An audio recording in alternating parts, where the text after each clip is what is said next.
സ്വർണ്ണവില വീണ്ടും സർവകാല റെക്കോർഡിൽ 52,600 രൂപയാണ് ഒരു പവന്റെ വില. 80 രൂപയുടെ വർധനവാണ് രേഖപ്പെടുത്തിയത്. ഗ്രാമിന് 10 രൂപ കൂടി 6,575 രൂപയിലാണ് വ്യാപാരം. രാജ്യാന്തര വിപണിയിലെ വിലക്കയറ്റമാണ് കേരളത്തിലെ വിലവർധനയ്ക്ക് കാരണം. ഇന്ത്യൻ സമ്പദ്വ്യവസ്ഥയിൽ നിലനിൽക്കുന്ന ആശങ്കകളും അനിശ്ചിതത്വങ്ങളും സ്വർണ്ണവിലയിൽ പ്രതിഫലിക്കുന്നു. ലോകമെമ്പാടുമുള്ള സ്വർണത്തോടുള്ള താൽപര്യം, സുരക്ഷിത നിക്ഷേപം എന്ന നിലയിൽ കേന്ദ്ര ബാങ്കുകളടക്കം വൻതോതിൽ സ്വർണം വാങ്ങിക്കൂട്ടുന്നതും സ്വർണ്ണവില വർധനവ് തുടരാൻ കാരണമാകുന്നു. 52,600 രൂപയാണ് ഒരു പവന്റെ വില.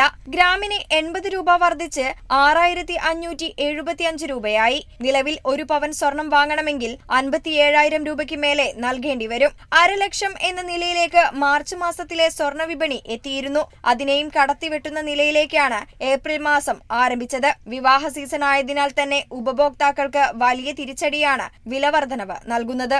നികുതികളും പണിക്കൂലിയും ചേരുമ്പോൾ നിരക്ക് സാധാരണക്കാർക്ക് താങ്ങാൻ കഴിയാത്ത സാഹചര്യമാണ്. എന്നാൽ സ്വർണം വിൽക്കാൻ ആഗ്രഹിക്കുന്നവർക്ക് ഇത് മികച്ച സമയമാണ്. അതേസമയം വില കുതിച്ച ശേഷം വിൽപ്പനയിൽ ഇടിവുണ്ടായെന്നാണ് ജ്വല്ലറി വ്യാപാരികൾ പറയുന്നത്. കേരളത്തിൽ വെള്ളി വിലയിൽ ഇന്ന് നേരിയ വർധനവ് രേഖപ്പെടുത്തി. 1 ഗ്രാം വെള്ളിക്ക് 88.10 രൂപയാണ് വില. 1 കിലോ വെള്ളിക്ക് 100 രൂപയാണ് വർദ്ധിച്ചത്. News desk, Kerala vision news.